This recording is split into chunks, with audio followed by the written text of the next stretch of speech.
Yeah,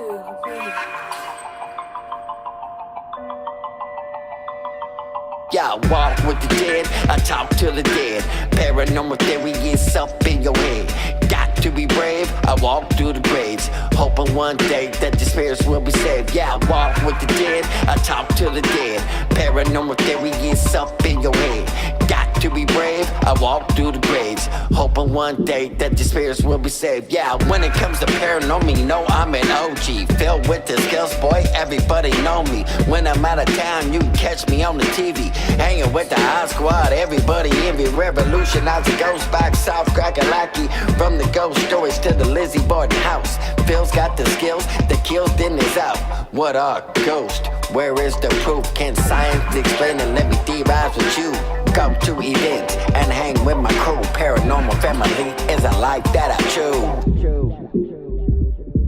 Yeah, I walk with the dead, I talk to the dead. Paranormal theory is up in your head. Got to be brave, I walk through the graves, hoping one day that the spirits will be saved. Yeah, I walk with the dead, I talk to the dead. Paranormal theory is up in your head. Got to be brave, I walk through the graves, hoping one day that the spirits will be saved. Yeah.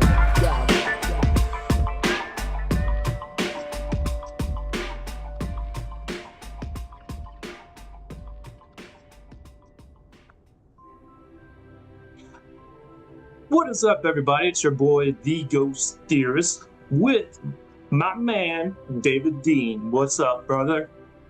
Hey, what's going on, brother? So, I'm doing good, man. I'm doing good. Tired, but still moving. Oh, yeah, me too. And yeah, last night was a little bit crazy for me, at least. But yeah. I work security for the state, so not just that. I do a little bit of other stuff. That's why you got the nighttime job. yeah. Yeah.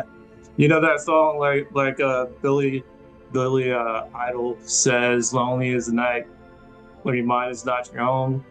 Demons come alive." Yeah. He's not too far from truth. Yeah, that's true. That's very true. So tell me a little bit about yourself. You were a former paranormal investigator, right? Mm-hmm. And so you started out as a paranormal investigator, but something happened along the way and you became sort of more so on the spiritual, living word of God. Yes. Well, see, we've been into it for now about 13 years. You know what I mean? I was in the paranormal before the Unseen Realm started. I was in a group called the UFP, United Paranormal Project. Oh, or UPP. Not UFP, UPP. And that was so long ago. that was like over a decade ago, I think. Yes. But I didn't stay with them too long. I met Bobby. He's actually a cameraman and a very good editor, and he went on trips with me and Dustin quite a few times. But I wasn't with them that long because I wanted to do my own thing. Right. I wanted to do my own thing. And then the Unseen Realm started, and me and Dustin did that for about 10 years. But I was into it before that, probably altogether, about 13, 14 years. But we did it for 10 years together. But after that, my mom is actually, because my mom's a real strong believer in the Lord. I mean, her faith is mind-blowing. She encouraged me actually one night, because one of the nights that we were at one of the places, I can't remember where it was at, but she encouraged me, to, why don't you talk about the Lord? Why don't you encourage them in the Lord? Tell them about the word and stuff. And that really stuck to me. That really stuck to me massively, big time. And I actually remember I was at the house, and I remember I said a prayer, and I was talking. I forget what I said. I was just saying to lead me, give me the strength, and I felt so sick after that, man. I mean, so sick. Like evil was really doing something on me. You know, I felt really sick for not long, just for a little bit. They didn't like the way I was turning around. They didn't like what I was Right. doing. So, so that's when it became about the Lord. I went to uh, the next place I went to. We used to bring equipment with us and everything else, but now all it would consist of is the Bible and a camera, you know. And That's really, I mean, pretty much. I mean, all this stuff like this and yeah, yeah, all that's just like toys. It's yeah. just That was toys. Like, yeah, that was a K2 meter, right? That you yeah, just showed. Yeah, yeah. yeah, Yeah, yeah, and I used to use that all the time. Actually, what we used more than anything was the spirit box. yeah. So I was actually one of the first. Like, I worked with Bill Chappell on the Spirit Box way back in Oh, the day. nice. So Yeah, nice. we were like one of the original first hackers of the 12587, like trying to figure out how to like get it to keep on going. Now my Yeah, now my ghost box is in a museum, so it's been that long ago, yeah, way yeah, back when. yeah. I can remember though. We used to use the SB7. We Mhm. had we had the SB7 and the SB11, and for some reason the seven would work, would do a little bit more. It seemed like, you know, there was more coming off of the seven, but every time we would go somewhere, we'd always have our names called out every single Right. time. You know, like it'd be like Dustin, David, you know, or you hear that.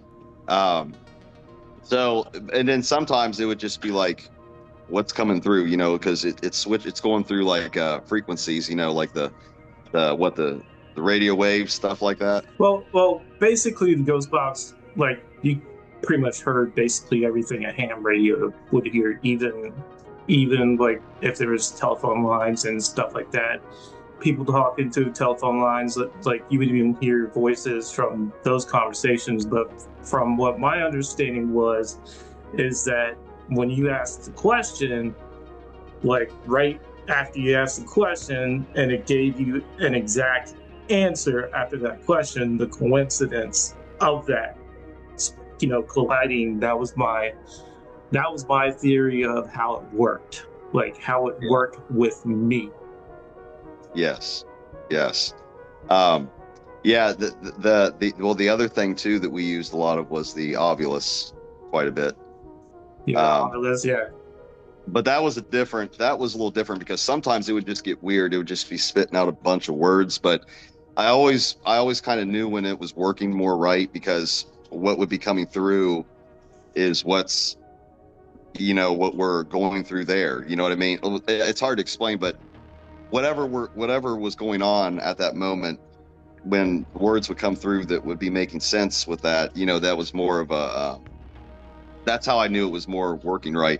But other times they're just spitting out words, you know, like boop boop boop, you know, just spitting out Yeah, words, and we're like, yeah. what is this, you You know? know, so some of the things that gets me is like whenever I've gotten the chance to like investigate churches, like, okay, so we got a haunted church here, okay? If this church is haunted, then what is haunting this church? Why is there things going on in this church?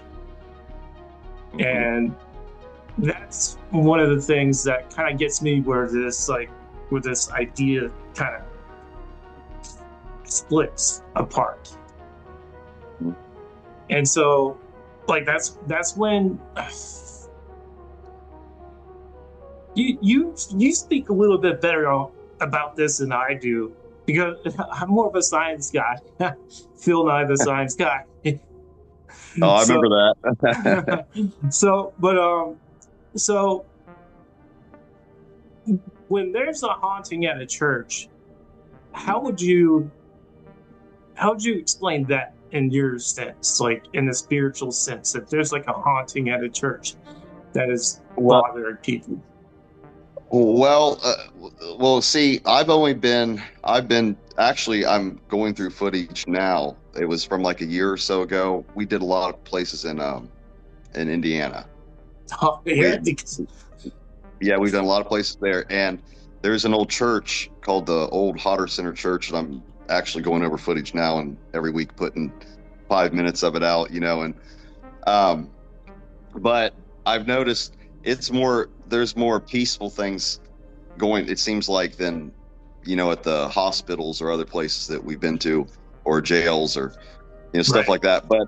But either way, the way I've always looked at it is very simple, that good and evil is always present, so and I've had people tell me that there's no evil here, and I totally disagree, because Bible makes it clear that there's a battle between good and evil going on constantly.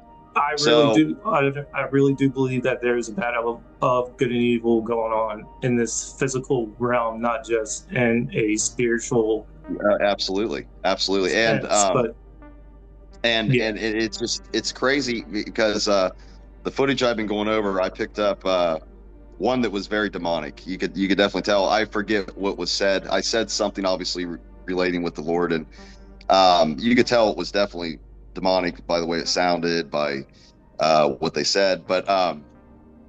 But still, yet when it comes to a church, people would think that, hey, this how can a church have evil in it, or this or that? Well, I mean, if you look at the churches today, even where people are at today, the enemy, Lucifer, has definitely infiltrated churches. I mean, there's a lot oh I yeah, could say on it.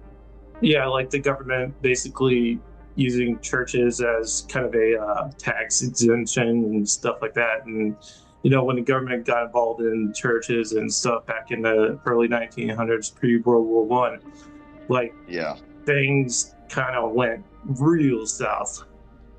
yeah, yeah, yeah. And it's sad. It really is, because I grew up in a church, and it's like, it was every day, or every 3 times a week, but it was every week doing the routines, and Oh, me um, too.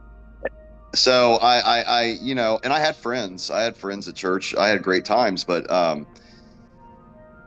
really wasn't going there for the right reasons, though. I mean, well, because church, it says in the word that church is that his house is a house of prayer, and a place to worship him.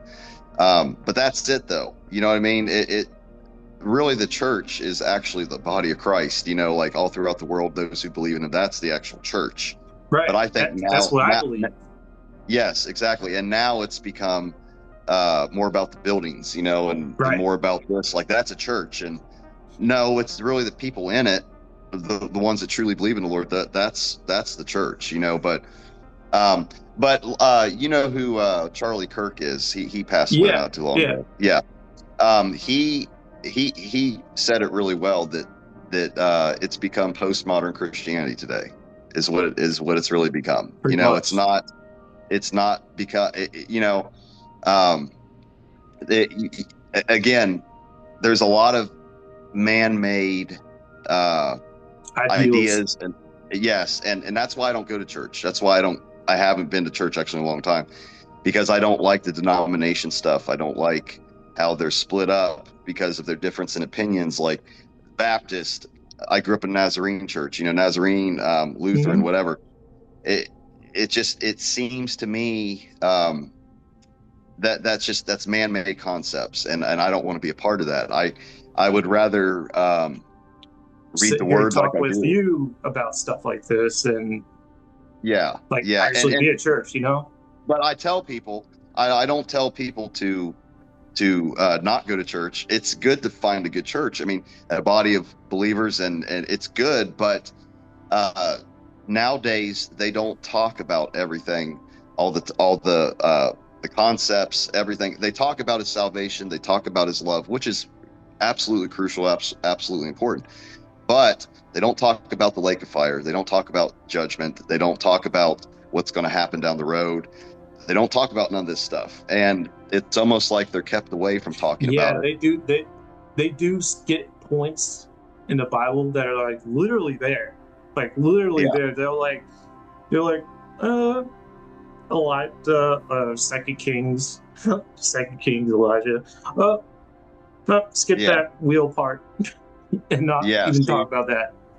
yeah. See, I believe that you're supposed to really speak it in the whole. And that's the thing. Like, um, the Lord has brought a ministry upon this now, the Unseen Realm Ministries. And he, I can't explain it other than the fact that every week he opens up my mouth to say things that are not talked about hardly ever. I mean, hardly ever in the church today. And sometimes about hard things that people may not want to hear, but Yeah, he's put it. that's kind of why I like what you like talking on Facebook one night on a live, and I was just like, this guy this guy has some interesting stuff to say. I've got to, huh? And I just started listening. I was like, an hour later, still listening. Well, no, I'm glad that you did, because, well, we wouldn't have met then. You know what I mean? I'm, Yeah, I'm glad that you, absolutely. But again, what I always do too is I'm always respectful with people. I'm not gonna be. I always make it known when I go live that I'm a sinner saved by grace. We're all sinners. We all technically need him, and it's you know. But I make it known that I'm not a holier than thou, because I'm one of the right. worst, man. I feel like I'm one of the worst sinners, ever. I feel like I Paul, mean, for even example. Charlie Kirk was like, "I'm not holier than thou," but everybody made him out to be that way. Yeah, exactly, and um, yeah, exactly. I mean, nobody's better than another, and and that's the thing that we've got to realize, and there are going to be there's going to be differences, obviously, in opinions and stuff, or somebody's going to believe this or that. The word talks about that, though, that not everybody's going to know the Lord, not everybody's going to believe in him, but our hope is that they do. Um, but as in the fact of respect, that's something that I always make known when we go live, is that I'm not a holier than thou. I'm not religious at all. There's no religion in me, because I don't believe that the Lord Jesus is a religion. He's faith-based. There's no man-made concept there I mean, with him. that's why there's the Trinity in and of itself. Like we embody the Spirit of Christ, right? Yeah. Yep. Yep. That's why he had to And die on the cross and all that. yeah, oh yeah, and well, and two, I also go into the factors of why he did what he did, but why we have a death penalty on us, a spiritual separation from him, and that's because we possess a knowledge, like the word clearly says, that we were never to But obtain or also know. free will. Exactly, and he does. We all have free will. I mean, that's what makes the Lord amazing and different, is because there is no controlling us. He could do it. Sure, he could. He can do anything. I mean, if he wanted to control a human heart, he could do it. But he wants people to come to him on their own willingness of their heart. Which he leads a person to do that, but they still willingly come to him. He's not making them do it. So, and now I just read in Exodus. I'm in Exodus now, but talking about Pharaoh, he hardened Pharaoh's heart. It talks about that. So that obviously, so the Lord could see, or so that the Egyptians could see the power of the Lord, that He's the only true God. And He hardened his heart for those reasons But now look at Egypt prove. now. Look at Egypt Yeah, now. yeah, yeah. And there's a reason why. And if you really read in the Bible about it, the Lord had His eyes on Egypt big time. Not only to show them that He's a true living God, but to turn them back around. You know what I mean? Because they really got off track. I mean, again, you had a Pharaoh a human man that's a sinner, who thought that he was a god. You know what I'm saying? And their afterlife stuff and all this other stuff. That was man concept, of course, man, belief, man thoughts and stuff like that. But the Lord was making it very clear to them that He is God, and if you read in the scriptures, He's really he had his eye on Egypt big time. You know what I mean? Israel had their eye on Egypt for a bit too. Oh well, yeah, being enslaved for 400 years. You know. Well, not just that. I'm talking about recent history. I'm talking about within the last like 100 years. Yeah. See, well, that's the thing. I don't really know too much. I don't keep up on a lot of the stuff, or Oh, but biblically, of course, speaking, that's a little different. But it yeah, hasn't but no. changed. Oh, really? Yeah, yeah. It hasn't Well, I changed one mean, bit. oh, really? Yep. Well, other than the fact they don't have a pharaoh anymore, you know Yeah, what I other mean? than the fact they don't have Pharaoh, yeah. Or that, but yeah, but no. When you read in the Bible about like Joseph, he was an Israelite, and that was a no-no for Israelites or Hebrews and Egyptians to really get along, and everything. And he became the whole ruler over Egypt, right under Pharaoh. He was the ruler of Egypt, and that I just read about that, and that's just it's mind blowing. It's mind blowing. But and Moses grew up Yeah. as he wasn't an Egyptian, obviously he was an Israelite, but Pharaoh's daughter took him in, and he knew all the Egyptian ways. He grew up knowing their knowledge, everything else. He grew up in the king the palace. Yeah, yep, yep. But then once the Lord started turning him around, his heart, his focus was more on his people, and that's when he killed that Egyptian, for beaten one of his brothers, well, they were Hebrew slaves at the time, but he he saw the Egyptian beating him, so he looked to his right and left, and he killed the man and hit him in the sand. And then that's when all the stuff unfolded. Pharaoh wanted to kill him, so he fled to Midian, but that's when his life really changed. He had to go to the Massively. desert for 40, Yes, 40 yes. years, I think it was. Oh well, no, 40 years. Well, that's after they were delivered Oh yeah, from the Egyptians. yeah. Yeah, Okay. but they were in the desert for 40 years for one reason. That's because they disobeyed the Lord, and they didn't trust Him. So that first generation died in the desert. There's only two that actually survived out of that first generation that saw the promised land. That was Joshua, son of Nun, and Caleb. And they were of that first generation, but they were faithful to the Lord. They trusted Him. They followed Him. They didn't chive with Him. But that's why that first generation died in the desert for 40 years. Now, the Lord was with them. He took care of them all the way, but they never saw that promised land because of their disobedience to Him. You know what I mean? Right. And Moses didn't get to enter it. He saw it, but he didn't get to enter it because he disobeyed the Lord.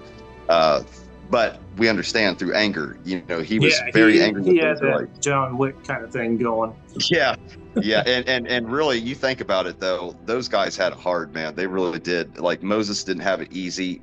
He had to deal with stubborn people and they were very, the Lord called them stiff-necked. They were very stiff-necked. They he had to deal with that every single day. And they saw the Lord do His things, and they still didn't trust Him. They still complained. And he went through a bunch of stuff, man. That they all did. All the people that followed the Lord and did His work, they all went through things, though, one way or another. Our buddy Job went through some things. Oh yeah, and I love that too. They actually say that that's one of the oldest books in the Bible. And see, that's one thing I wanted to talk about is like, and Job, I've actually got it right here. Gotta get my notes going. I had some of this stuff written down. And this is like Job 5:14. And he dreamed and no, that's Jacob's ladder. My bad. I got it. Here it is. Actually, Job 4:15. A spirit glided past my face, and the hair on my body stood and it stopped, but I could not tell what it was. A form stood before my eyes, and I heard a hushed voice.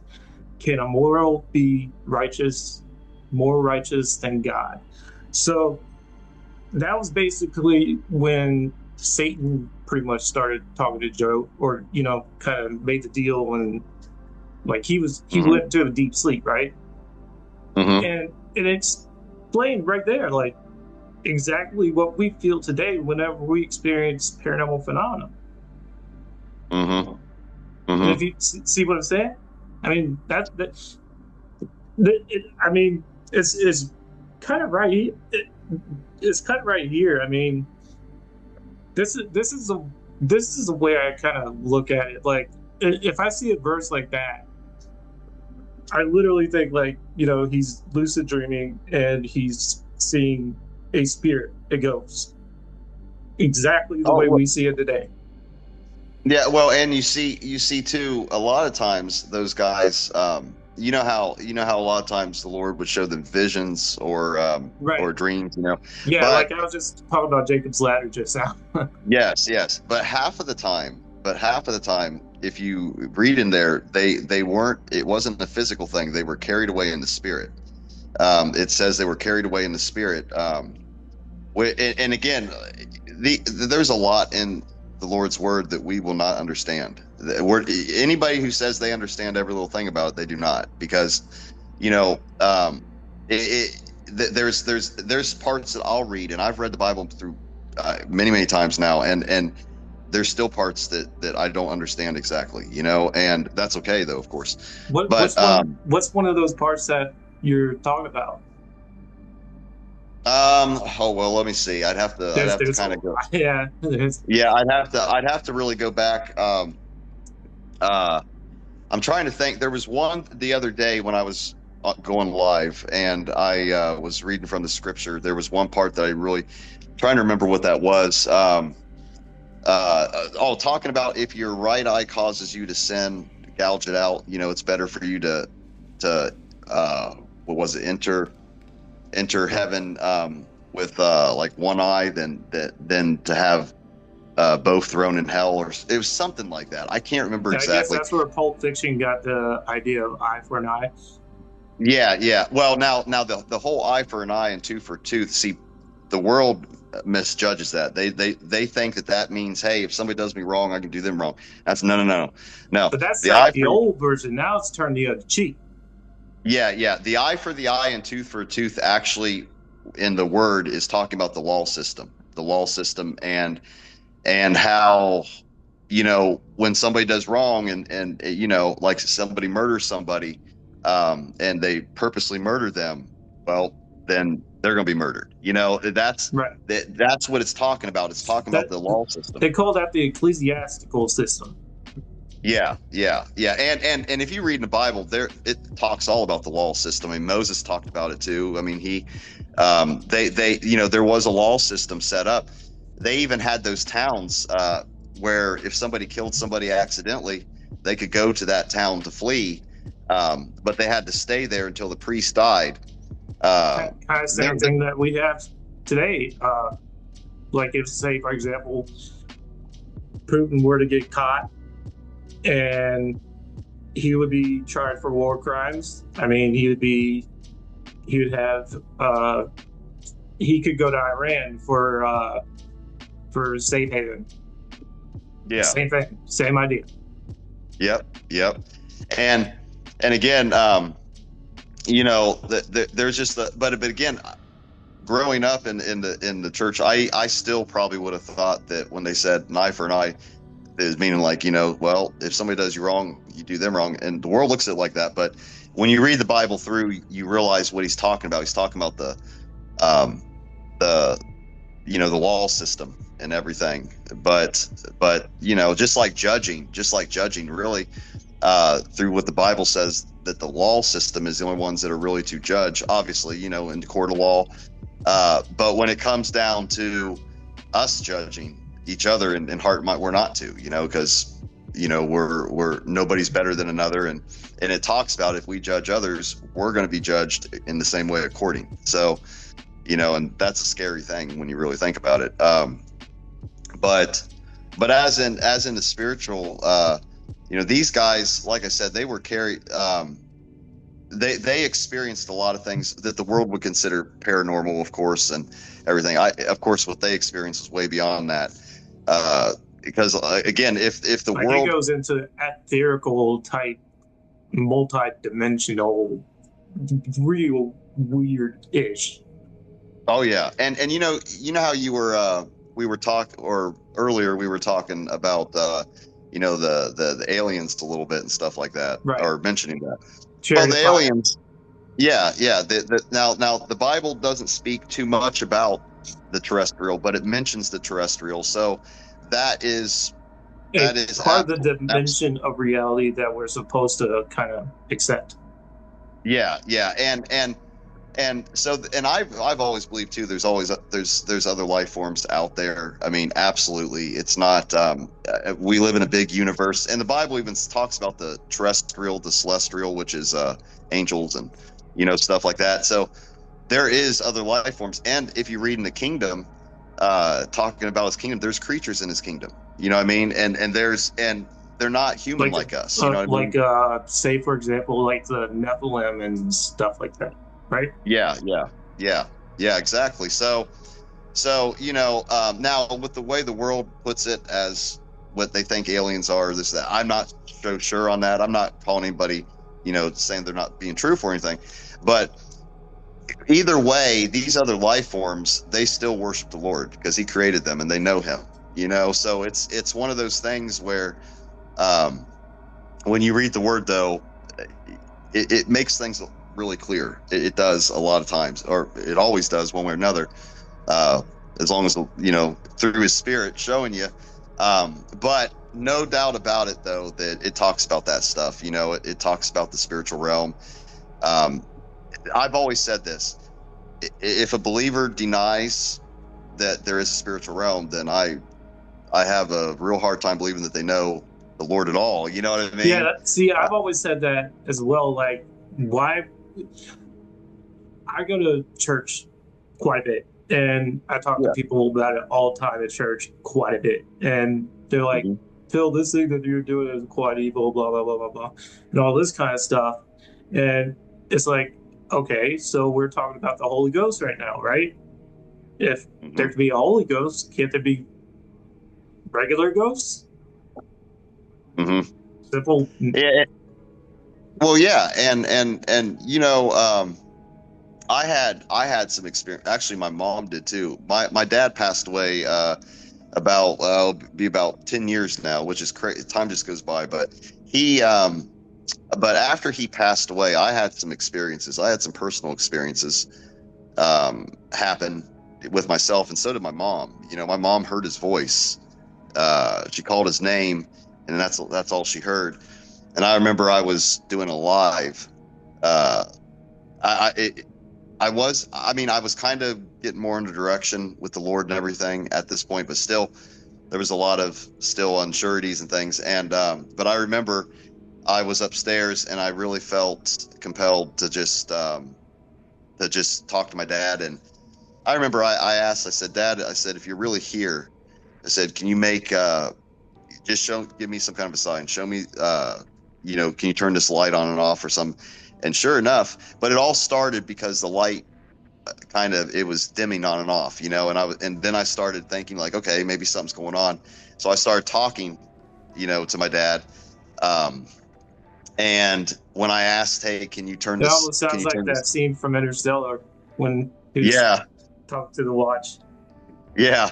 Yeah. Well, I said, I said, if you're here, and I said, I'm serious, no tricks, no jokes. Can you turn this on and off? And it did. The light came on and then it went off, and it happened like at least 2 or 3 times, and then that was the end of it. But I felt truly that was my dad, letting us know that everything's okay, and he was a believer anyway, so I don't worry about him, or anything like that. But you got that gut wrench feeling before, so when there's peace. So yes, there's that there's that difference of feeling. Yes. Yeah, and my mom, when I first got into the paranormal stuff, my mother was she kind of thought more on the lines of evil too, and she was kind of scared for me and stuff like that. But when it became about the Lord, she felt a lot more calm about it, and through the years, she understood it more and kind of lightened up with it too as well. But But the fact that she experienced something as well says a lot to me, because I experienced something and she did, and she experienced something amazing because she heard my dad's voice. He called her name, and she said it sounded like it was in the house, but he wasn't there physically, and that's the only time that happened, just once. But when I have my mom, who really isn't in the paranormal stuff at all, when I have her tell me that she heard, that she experienced that, I mean, yeah. So it is a very real thing. The spiritual realm is real. There's a lot of opinions that people have, again, with the humanistic mind of what it's about, who's there, what it's about. Everybody has which I don't really believe anybody truly knows except the Lord, because He created that spiritual realm for a reason. And and I've always said this, that the spiritual realm is way above us. It's way beyond us. We are here in a physical present, time, and that's what we know. But when it comes to the spiritual realm, it's a whole nother ball game. You know what I mean? And I can't explain it. I know nothing about that. I mean, we can sit here and theorize all day about it. Exactly. But what I always tell people is, we don't need to know, really. The Lord knows. He created it. But what we need to know is it's real. It's real. It does exist. But as well, as what the Bible talks about, the spiritual warfare that goes on between good and evil, that's also part of the spiritual realm, you could say, as well. And that's a very real thing. Do you believe that there's spiritual warfare going on, like, in actual reality? I mean, like, when you're talking about warfare, do you think that there is an end game here when it comes to spiritual warfare? Because I do. What? I really do think what's going on here is really spiritual. Well, yes. Again, when I talk about the spiritual warfare, what the word says, it's obviously that's talking about angels. It's talking about the angelic, and I do believe exactly that there is real fighting going on between the two. That there is a real battle going on, but we don't see it, of course. We don't see it, and I don't think we would want to see it. I mean, imagine seeing two angels fighting each other, but they don't die. There's no death. There's no, but a constant fight, one way or another going on. It's kind of like Neo fighting against all those Agent Smiths. Yeah, exactly. But only on a more real level, than what humans try to make things. But no. When it comes down to it, though, it talks clearly in the Word about that we don't. That truly. Sometimes we think we do, that we deal with flesh and blood, and that's what we really deal with, but we don't. The true thing that all humans that we deal with is the principalities of darkness, the spiritual battles with darkness, and that's a very real thing, but the Bible makes it clear that good and evil is always present, and that that there is a battle going on, especially within ourselves, between the flesh and spirit. There's a battle going on for sure. But even all that stuff's hard to explain. It is, but to know that it is absolutely a real thing, because there's people in the world that don't believe. Well, there's people in the world that don't believe that there's spirits at all, or that there's. Well, that's more of the atheist coming right there. Believing in nothing, and that's a very scary thing. That's a very scary thing. Yeah, very scary. Because like I said, I mean, evil gives themselves away every day. They do, that they're in this world because of, look at the way the world acts. You know what I tell atheists? What? I tell them, I say, even nothing is something. Yes. Nothing after the concept is still something. Yes. And then their brain just goes like, yeah. Well, and I do, and I'm not judge anybody at all, but I believe that a lot of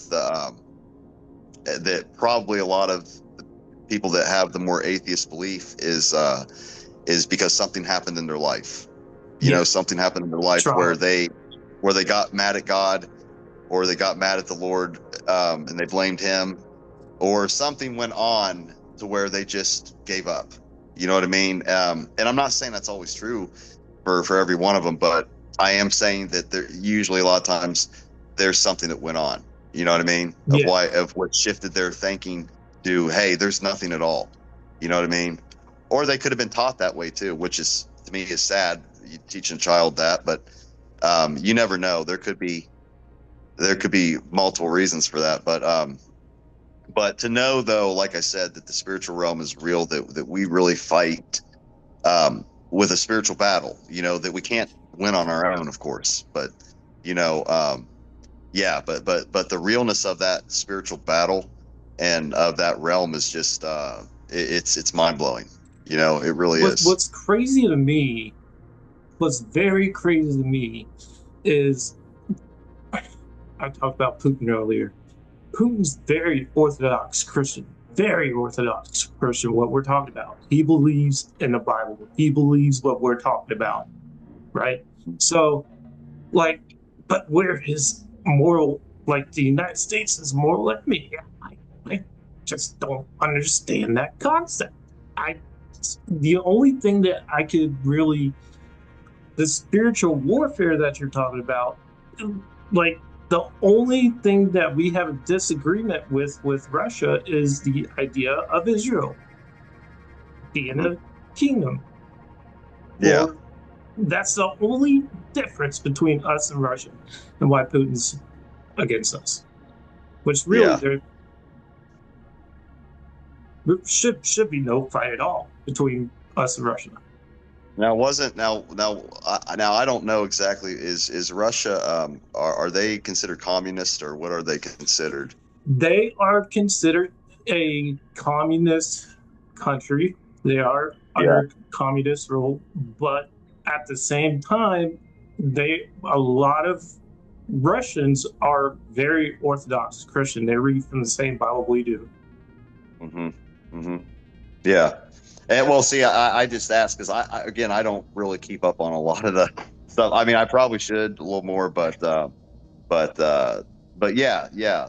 But really, though, all throughout the world, you've got believers that are all throughout the world, of course. But very interesting stuff there about Russia and everything. Yeah, I was talking to here in Charleston, South Carolina, somebody from Azerbaijan. Not too many people have heard of that country, Azerbaijan, right below Russia, and talked about them, about the Bible and all that kind of stuff. I mean, it's just crazy, this stuff conversations about what the same ideals that we have, but yet there's all this war machine stuff going on. Yeah, absolutely. And war and stuff like that. Well, the Lord's word talks about war. Constantly. There's constantly how much blood was shed. Joshua Battle of Jericho, one of my favorite topics. Oh yeah, that. And again, Joshua, who you're talking about there, Joshua, son of Nun, he had a great responsibility, that guy did, because his responsibility from the Lord was to actually lead them into the promised land, and not only that, but he fought these other territories, and of course took over them, which was supposed to happen, but still what his mission was extreme. I mean, Moses's mission was extreme as well, but his was also extreme because he had to deal with bringing them into the land, Right. And again, the Bible talks about war. I mean, we'll look at the first murder committed was Cain and Abel. Yeah, and it's sad too because but the Lord showed mercy on Cain because you would think he committed murder, the Lord's going to strike him dead, but he didn't. He actually put a seal on him, to where if anybody, I think it was, if anybody tried harming him, that they would be harmed. You know, the Lord showed him which he always does, one way or another. He showed massive compassion and grace on Cain, even though he killed his brother. But it's sad though, because that whole thing was over jealousy. You know what I mean? He was jealous of his brother. And you know, and the Lord made it clear to Cain. He said, if you do what's right, will you not be accepted? You know, he said, why are you so down about all this? You know, and, you know, but yeah, but the first murder recorded, that sets the stage for everything that's going on now in the world. Exactly. I mean, and, you know, but I tell people, when I go live that, you know, right now we're living in this present world and everything, but if you know the Lord Jesus Christ and you believe in him through faith and repentance, and you know his promises and you're looking forward to him, that's what's to focus on. Because like I said, one day sin's going to be no more. You know, murder is going to be no more. It won't even be thought of. You know, I mean, there's many passages in the word talks about all that stuff. Like talks about how the lion's going to lay down with the lamb. You know what I mean? Which, if you look at that now, Speaking of which, would a lion? Oh yeah, that's awesome. I love that. Would a lion actually lay down with a lamb right now? No, a lion would tear that lamb apart and eat it. You know what I mean? And but the Lord's making it clear that one day everything's going to be different. He made it so clear that he said that nothing's going to harm or destroy on all my holy mountain. So yeah, so amazing stuff right there, man. Just amazing stuff. But you know, that's what we look forward to more than anything, is what's to come. Not in this lifetime, of course, but you know, because we live in a world, man, where there's just a lot of darkness. You know, just a lot of right it's now always been dark. it almost feels like there's like this great reset that's coming. I mean, we've had many resets, but it almost feels like there's this great reset. Like we're in the midst right now of a great reset. It almost feels that way. Yeah. Well, and two, you know, the Lord's really doing a lot of things through people. There's a lot of I've noticed. I don't know if you probably keep on it, of course, but you know, there's a lot of celebrities that are starting to either coming back to their faith, or they're realizing, hey, that the world, you know, doesn't bring happiness. Money certainly doesn't bring happiness, because, you know, a lot of these celebrities have everything they want. You know what I mean? What was crazy is I literally watched Charlie Sheen talk about this, like, to Tucker calls. Yeah, and you know, there's, again, you know, when you have people that live that lifestyle that aren't happy, you know what I'm saying, that money's not satisfying them, that shows you a lot, you know. And but no, I agree with you too, that there's a lot of things happening now. There's a lot of things happening, and people are definitely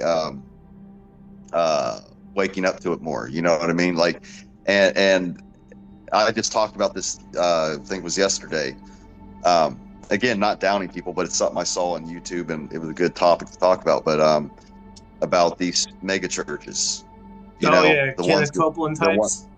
Yes, that preach prosperity and, you know, that kind of thing. Well, obviously, the word doesn't talk about that. It has nothing to do with prospering in this life. What do you know think what I mean? about that guy, Kenneth Copeland?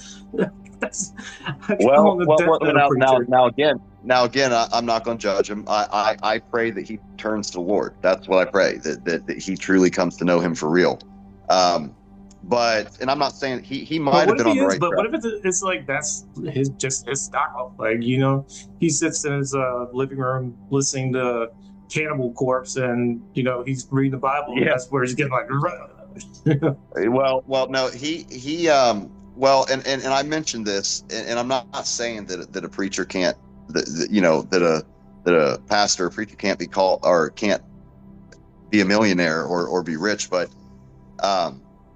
But growing up in the church, though, never once have I ever seen a preacher that was a millionaire, or a preacher that had a big house, or even some of them didn't even have their own home.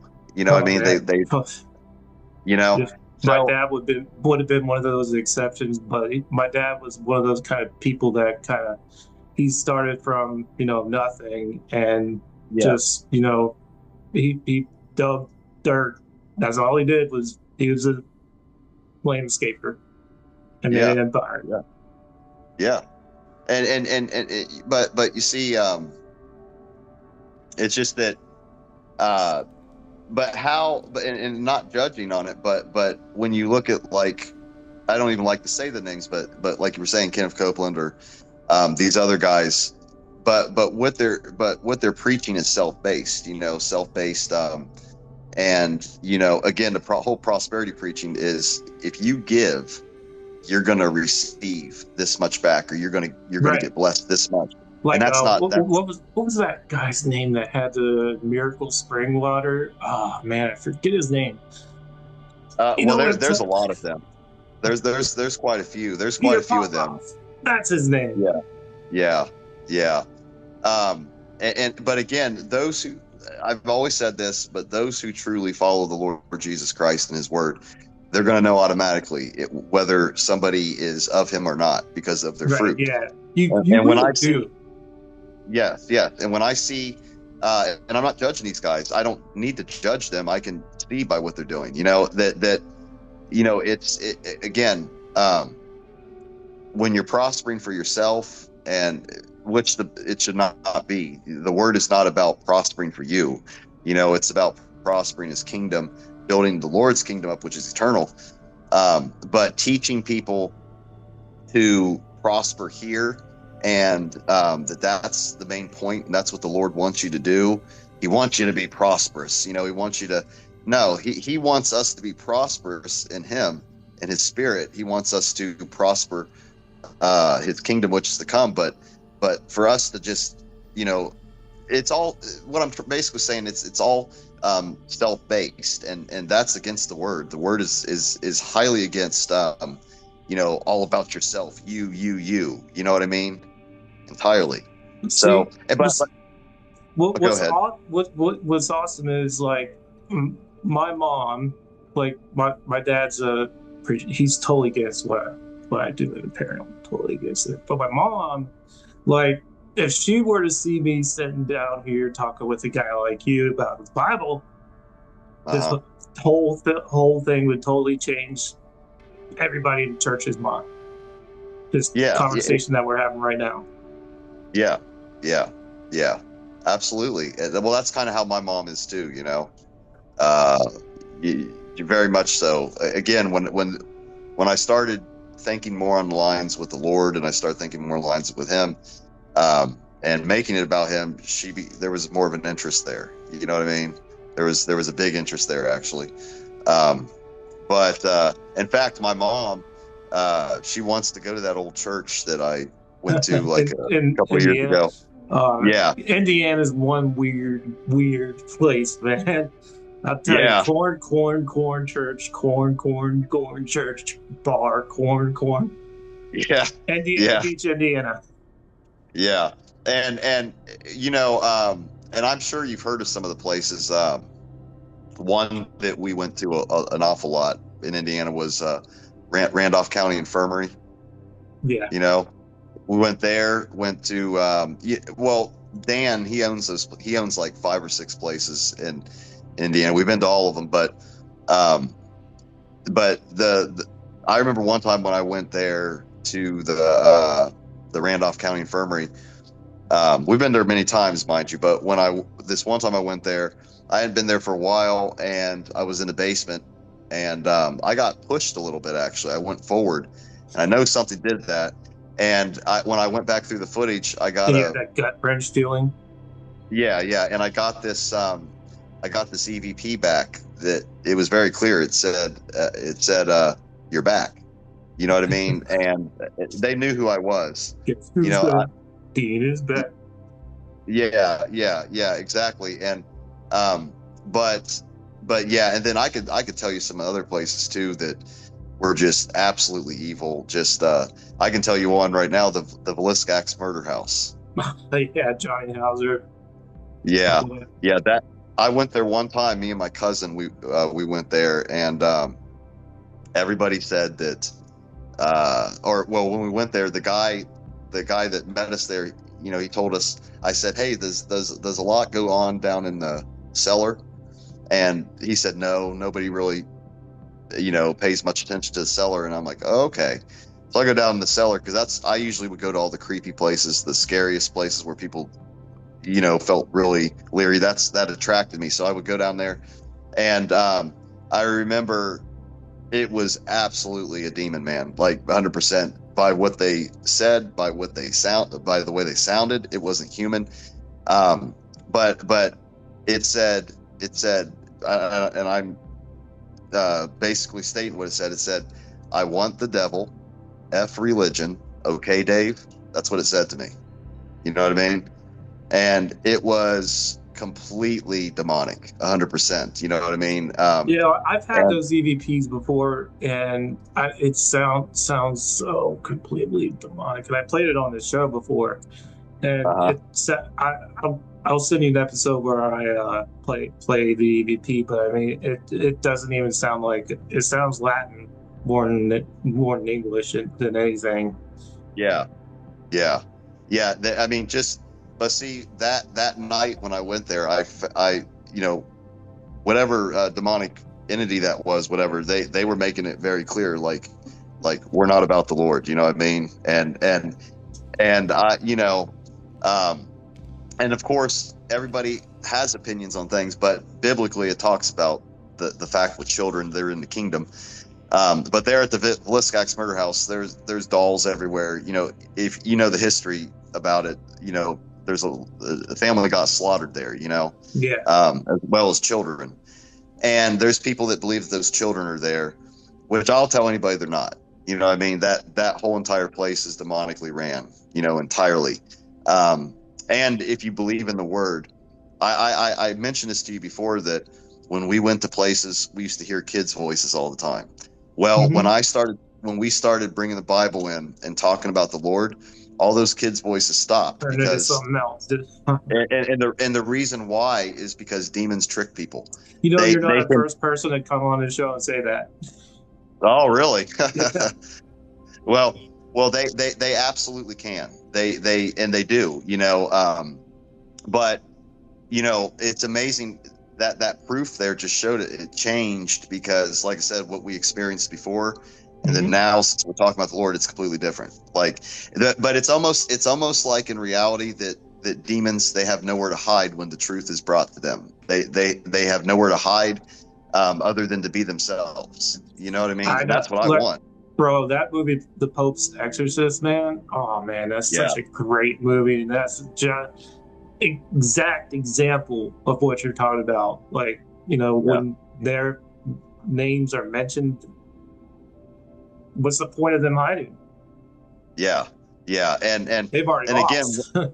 well, but again, when you're presenting the word, and they know it's truth, and it talks about them, they can't hide against that.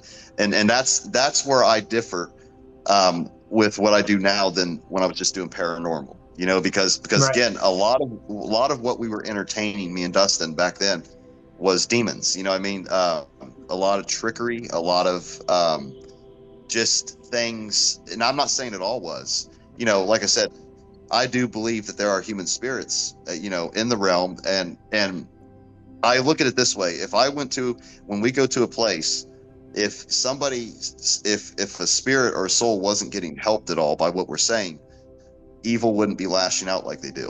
You know what I mean? But every time we would go to a place, I can tell you right now, more than once, they've told me in EVPs, when I go back through the footage, I hear some evil say, "We own this place. We own these souls. You know what I mean? They're ours." And that, I've heard and that before too. And I've got an EVP just like that. Yeah.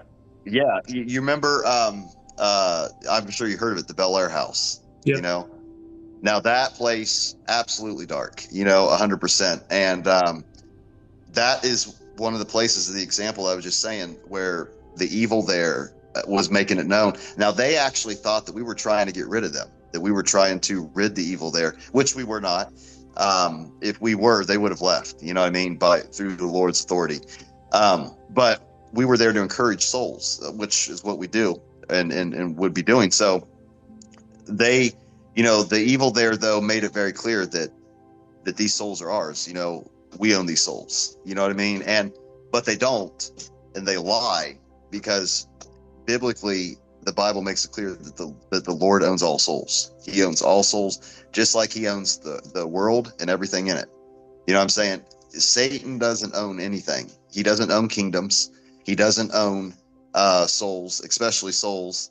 He doesn't own none of that stuff. You know, he was put here to the earth, you know, and he's awaiting his punishment. He fell from heaven for a reason. Exactly. Oh yeah, we could get into that of why he fell.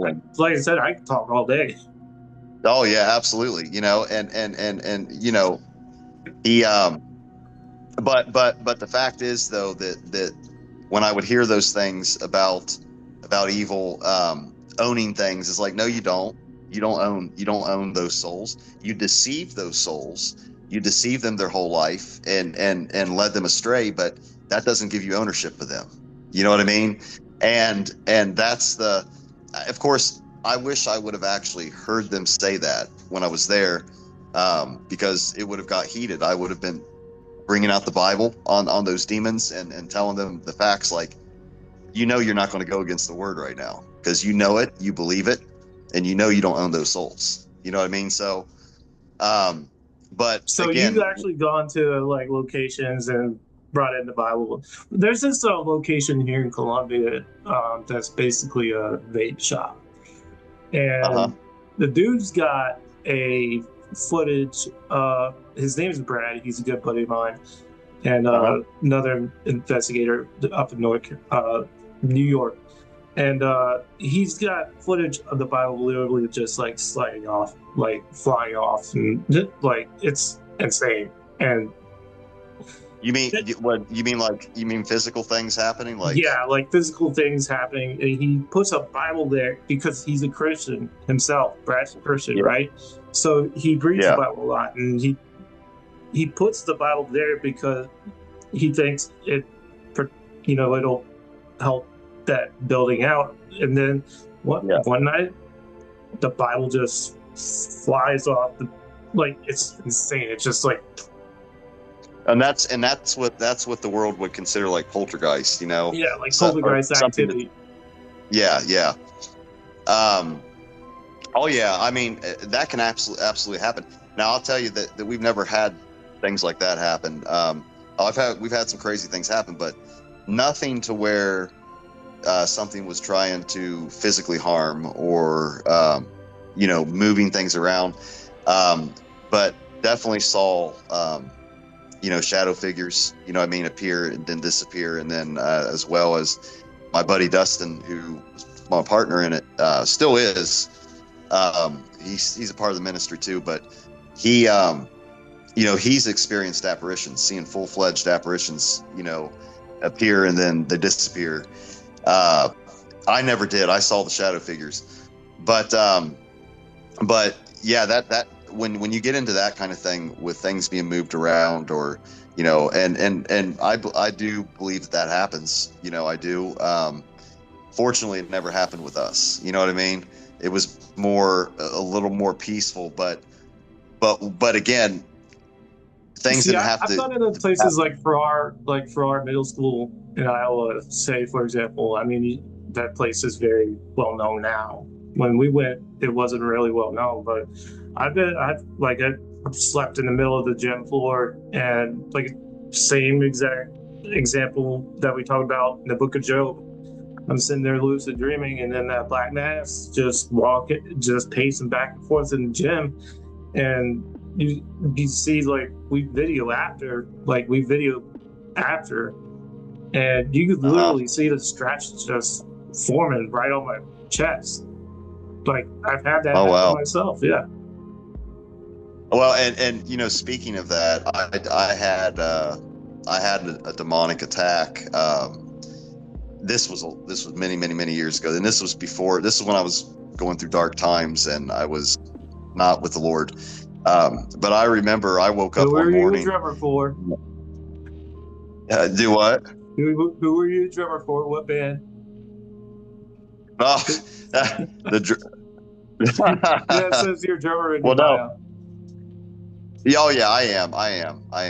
I haven't played in a while. We had a house fire, so we're in a rented house right now, so my drums are packed up, and I haven't played in almost a year.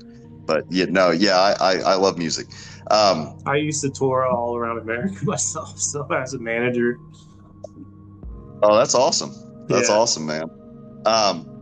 But what was I saying again? I totally forgot, man.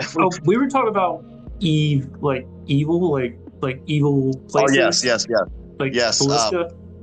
Well, when I was telling you about that demonic attack I had, I woke up, and again, I didn't feel anything when it was happening, but I woke up, man, and I had scratches. Some of them were in threes. Demonic isn't always in three, you know what I mean? It could be a single scratch. But anyways, I woke up and I had scratches all over my chest and on my neck. But what's crazy is I didn't feel it. I didn't feel it at all. But now when I woke up, they were fresh, because you know how sometimes when you get scratched, how at the end there'll be a little bit of blood, where you know they cut you actually. Well, and I remember not only did that happen, and seeing that, but also when I went to work that whole day, they burned just a little bit, because you know how when you got a fresh cut. That's exactly what happened with me at Farrar. Like literally on video, you literally see the scratches form like on video, just like down my chest. Yeah.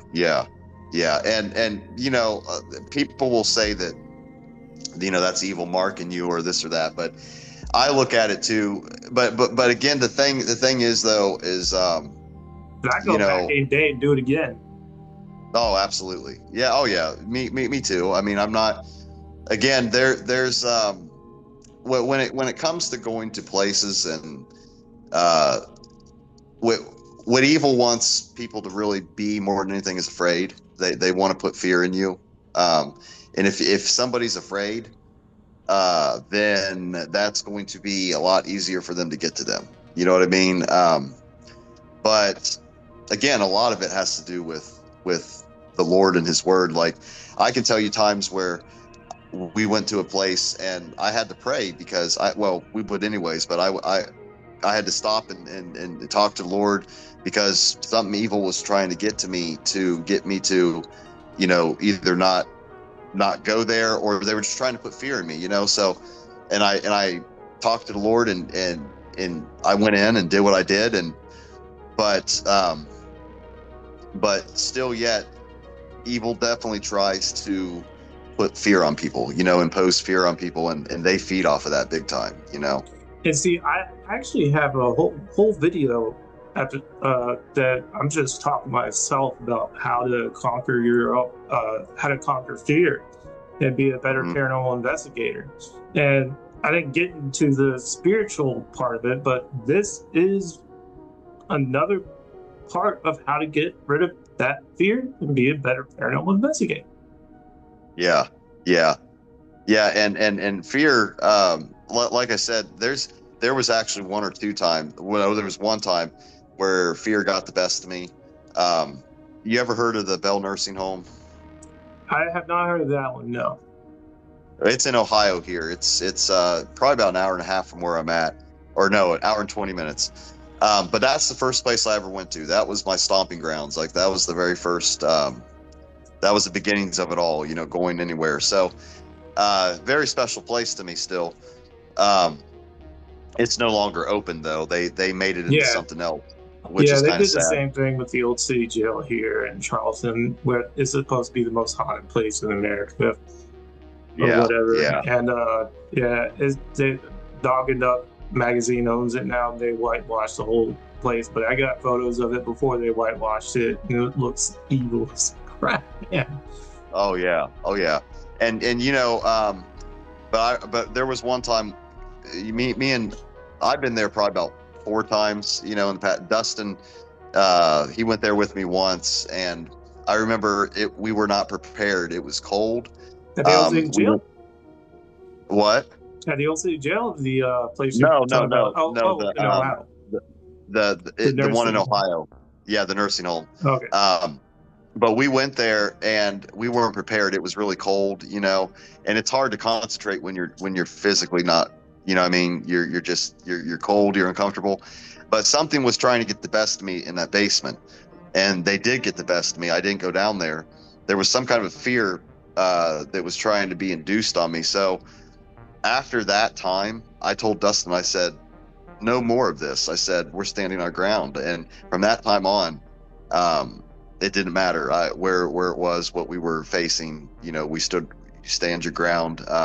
But especially now, because now that I know more of what it's about and that the Lord is involved, there's no fear because he's over evil. He's over all that stuff, and that's the thing. Beforehand, I didn't, before it became about the Lord, I was okay, going back, I accepted the Lord when I was just a young boy, and I believe that I've always had him, but I turned away from him. I turned away from him and rebelled against him. So when we were going to these places, again, it wasn't exactly about him, and my life wasn't exactly on the right track. So but there was a lot that was going on, and that was one of the things that happened. Was evil got the best of me that night, and I said, never again. I said, never again is that going to happen, because there's nothing worse than feeling defeated by evil. There's nothing worse than feeling defeated. You know what I mean? Like, oh, you're afraid to go down here. You know what I mean? And you know what I mean? And but there was always something about that basement that always was leery. I went down there many times, but still, there was something always leery about it. And I remember the first time I went to that nursing home, it was definitely evil, for sure. But I picked up an EVP that said, what did it say? I can't remember exactly, but it was referring to the lines that they wanted me. They wanted me to give myself to them. They wanted me. And again, what does that sound to you? That, purely evil, you know what I mean? Yeah. So, but the very first time I ever went there, which was the first time ever doing anything, was a public investigation. It was a public one. And we had some crazy things go on, even though there was a ton of people in that little place. Literally, and we all heard it. There was a scream. It sounded like somebody screaming physically, man. And I remember I even picked it up because I had the recorder going and everything at that time. But when I went back over that, man, everybody in there heard that scream. They heard that scream, and people were thinking that somebody was screaming, like somebody that was there. But no, that was a disembodied scream that came from it was spiritually, Yeah. So that was massive when I heard that, man. It was so loud. I mean, people heard it. It was mind blowing, But I've had some situations like that before. Me and a few people in the old city jet, just about anything. Just about anything paranormal I've seen at the old city jail. I used to go there many, many times over before they closed it down. The paranormal investigations, and now, oh man, I remember we got finished setting everything up, and there's this one room that's basically a classroom that's up in the second floor, and we were down on the first floor, and we already set everything up and packed everything up, and then we're just chilling, man, what a night. And then next thing you know, we hear the screams and chairs just flying everywhere, man. You could hear the screams and then chairs flying everywhere. It's like, really? Now you do that? Yeah. Well, and you were talking about jail there, Indiana, the old Hartford City Jail. You heard of that one? I've heard that one. Actually, there's events at that place many times. I see the posters. Yeah, that place was very awesome, you know. And again, I didn't have anything crazy go on there, but when it became about the Lord though in the ministry, I remember I did go to the Hartford City Jail when I started changing my ways around. And um, for some reason, when I would go to a jail, I would always read in the scripture about, one of them that was in prison, like Paul and Silas in prison, Daniel in the lion's Yeah, den. yeah, or anything of result of that, because to encourage, even though, like I said, that those souls are no longer physically in a prison. I'm saying that it's no longer um, quite the same, but I make it, but that's what I'm trying to say, that what we do is we're there to encourage. And a lot of times in fact, I think that's what I did talk about, because I remember when I was there at the Hartford City Jail, um, I was in the men's section, and I was standing in the middle of the walkway, and I had a camera on a tripod, and the Bible in my hand. And I remember, I'm pretty sure I read the story about Paul and Silas in prison, so, and, I was telling them how there is hope, and first off, and I was making it known that, you guys are free, though. You're no longer in this physical bondage that you were at one time, or whatever. And I would say different things and stuff, but definitely there was encouragement coming through that, through reading the word to them. You know what I mean? What's funny is I keep on mentioning this on this show. Like, as paranormal investigators, we've probably been to prison more times than any prisoner. Yeah. Oh It's yeah. like we go to so many jails and all that stuff, and it's like, oh Yeah. man. Oh yeah. And I've never been to a prison though. I only went to jails because the prisons were expensive. You know what I mean? Like, you'll pay a lot of money to. That's another reason too Oh, why yeah. things changed with me too, because for 10 years, man, I sacrificed, like, literally, and I'm talking, I lived very poor, but I would put all my money towards going to these places. You know what I mean? Buying equipment, doing all this stuff. And for 10 years, um, I did that, but, I started realizing that, I'm hurting myself a lot too. You know what I'm saying? Because I'm sacrificing completely for this, Yeah, and I'm paying for it all on my own, mentally which too. oh, well, yeah. Now that's the other thing. I'm glad you mentioned that, because I told people that it does affect you. You go to places, you might think like, hey, it's not going to affect me. Nothing's going to happen. Yeah, it does. It affects you. It affects you spiritually. It affects you mentally. Um, and it can be draining. Things can happen. But I believe I entertained evil a lot more. I had evil attachments come back with me anyways before. So, they can definitely, it can affect you, and there was a lot that was going on why the Lord turned things around. He's the one that really turned my heart around from doing what I did to now. But there were other reasons too, like I said, with the money. I was spending everything on that, and not to mention, uh, it was affecting me. You know what I'm saying? It was affecting me over those 10 years. Just of, and I'm not saying affecting me necessarily, massively, but you know what I'm saying, like mentally, and there was just dark points that came about. Things that had to do with in line of. But I tell people that when you go to a place, you're opening yourself up to spirits. So when you open yourself up, you're taking a chance. Number one, you're taking a chance. I remember I told Dustin, the very first place he ever went with me to was Bobby Mackey's Music World, Yeah. Oh and yeah, Bobby Mackey's. Yeah, very, Kentucky. very evil there. And I told Dustin, we were sitting in Bob Evans, and then we ate dinner. Then we were going to go back there and meet the people and do our thing. Well, he told me, or I told him, I said, I just want to let you know, brother, that you take chances here. Okay. Tonight, when we go in there, you could get a possession, you could get an attachment. You know what I'm saying? And I told him, I said, when you open yourself up to spirits, it's not a game. It's not a joke, and it's game on for them. You know what I mean? So, but what I loved about Dustin is I knew he was going to be my partner because he wasn't afraid at all. There was no second thought. He said, well, his words were always "hell yeah," you know what I mean? Yeah. And he would say, and we would get into it and do it.